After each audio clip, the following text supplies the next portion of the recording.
Yo, what is going on, guys? Welcome back to the channel. Today we have a bunch of news to go over, but real quick, I just want to say we are trying out a different format on the channel. Instead of uploading multiple videos throughout the day, I'm going to be creating one longer video with all the news added up at 7 p.m. Eastern, 4 p.m. Pacific time every single day. Now, I know it might be a little different, but I do believe it's for the better. I held a poll on the community page yesterday. Over 85% told me I should do this, and also throughout the past months, I've always had people messaging me telling me that I'm uploading too many videos and it's hard to keep up and to know when I upload. So if I have a schedule and a single video per day, it's so much easier to watch and enjoy my channel. So I wanted to get that out of the way real quick. Be sure to leave a comment down below letting me know if you guys do agree on this decision. But now let's jump straight into it because we have a ton of news to cover. Fortnite potentially reverting, we'll get into that later, as well as some other things about the Fortnite World Cup. But first, I want to start off with this channel called Fortnite Montage, and I'm going to be starting a new segment on my videos where here and there, maybe once every week, once every 2 weeks, whenever I find a channel that needs to be investigated,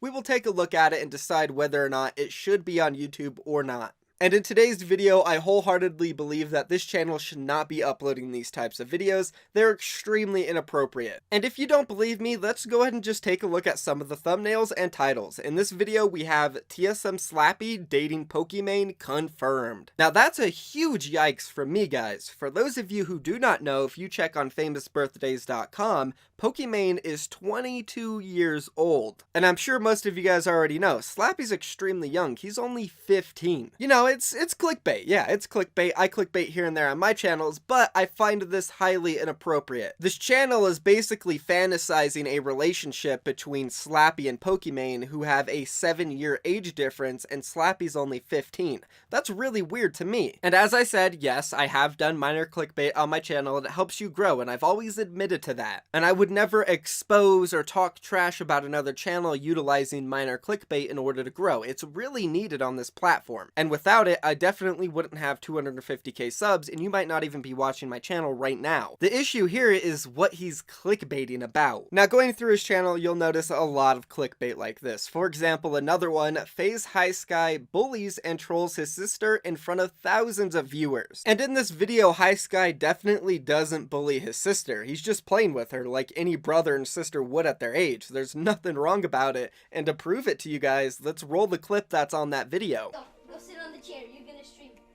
Go sit on the chair. Go sit on the chair.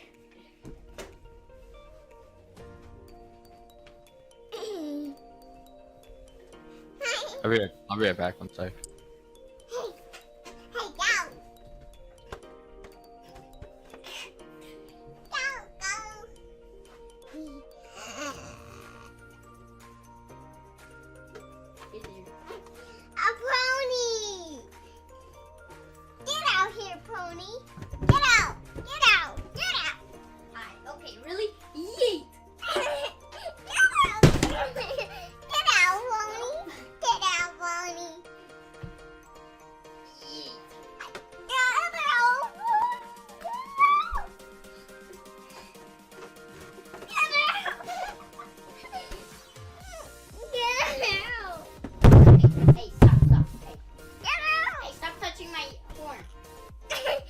I'm gonna hit you with the horn.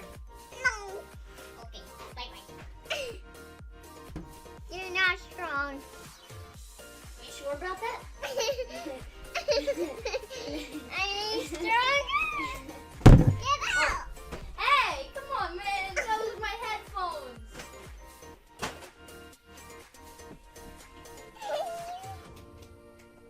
Open!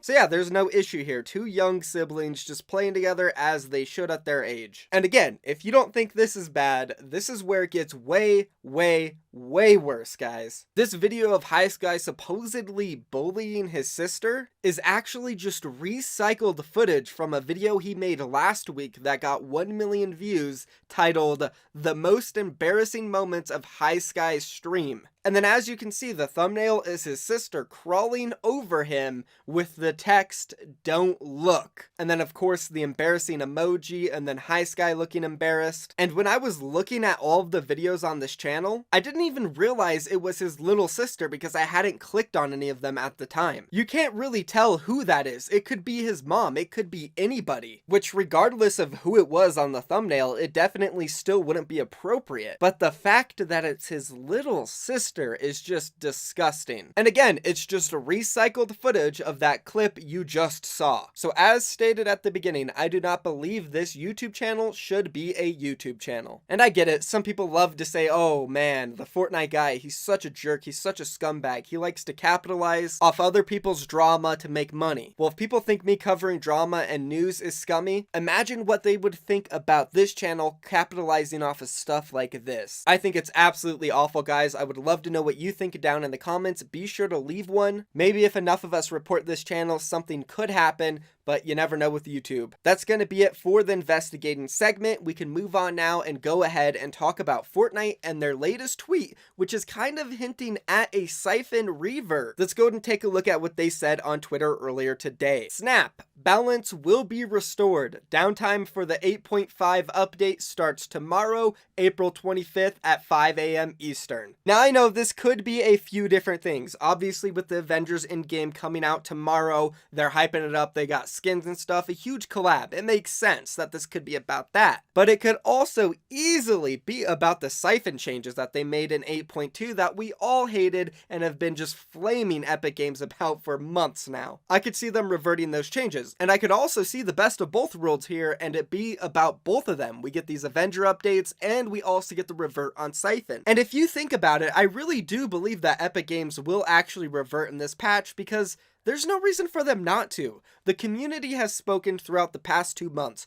We want it reverted. And it would make no sense, absolutely no sense if they didn't revert it. Because I know we all like to talk crap about Epic and Fortnite and say the game sucks and they want us to be punished and they like watching us suffer. But to be honest, they don't, right? It wouldn't make sense if they did. That would be like some sick and twisted company, which I don't think they are. I'm pretty sure Epic Games wants to make us happy, but also are trying new things out here and there, and it just didn't work out this time. So I believe the siphon revert will come tomorrow. If it doesn't, then you can yell at me tomorrow in the comments, you can flame me, and then in return I will make a video about Epic and say, what the hell guys, you suck. As we usually do after all these updates because, well, the updates suck recently. I do have hope for this one though because I am hyped for Avengers. By the way guys, no Avengers leaks anywhere, please. Nobody wants to know what happens. They want to be able to watch it themselves, so don't ruin it for everybody, please. But now let's move on to the next topic of the video, which we are covering the dropping spots of every single duo that did qualify for the World Cup during week 2, and we have some interesting stats here. Let's jump into it. Shout out to Arcane CG on Twitter, by the way, for making this amazing graph. Jumping into it, the first duo to qualify from EU, we do have Mr. Savage M and Benji Fishy. They only got 7 games in, which is the lowest amount from anybody who qualified throughout the entire duos event. And of course, they went to their signature spot, Happy Hamlet, which a lot of pros do say is one of the best spots for loot in the game, and they went there every single game. Then moving on to the second duo who qualified, we have Mongrel and Mitro, and there was actually some drama during the World Cup, which we did cover between Issa and Mongrel, talking about whether or not Loot Lake was such a good spot,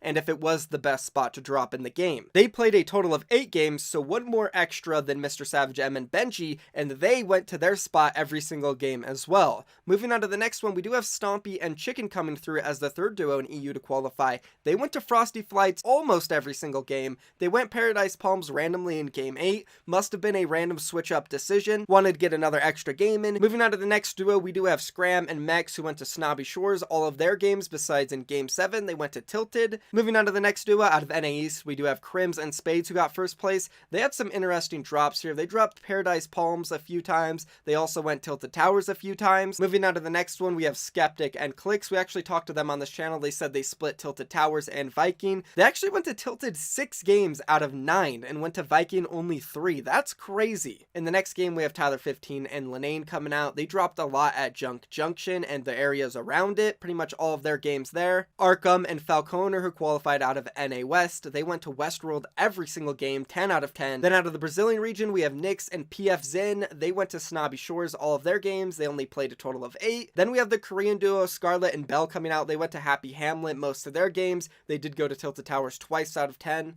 And then the last duo out of Oceania, they went to Sunny Steps every single game besides Game 8 where they went to Tilted. So from these stats, it seems like every team really has a defined spot. And to be honest, it's really diverse. It's not like they're all going to Happy despite being in different regions mostly. The only similarities is a lot of these teams like to go to Tilted randomly between games 6 and 9. And that's probably due to them just trying to go for kills and rushing to get 9 or 10 games in because of the time limit. And that's it for the drop spots. Definitely some cool information, but let's move on now to the last part of the video, which is a screenshot coming out from an Asian player who has a total of 1,715 arena points. An absolutely unreal amount, the highest I have seen, closing in on the 2,000 mark. You know this guy is grinding so hard. Not really sure who it is. I can't read the name. It's so blurry, but that's crazy. 2,000 arena points. I couldn't imagine getting that much. But that's the news for today, guys. I want to say real quick, yesterday I did announce the sponsorship / memberships on my channel. It costs $5 a month, and in return you get to join a private Discord with me, all the Kungarna members, and also all the other people who are involved on the sponsorship. We have already had about 40 people become a member. Huge shout out to you guys, and shout out to everybody on the Discord.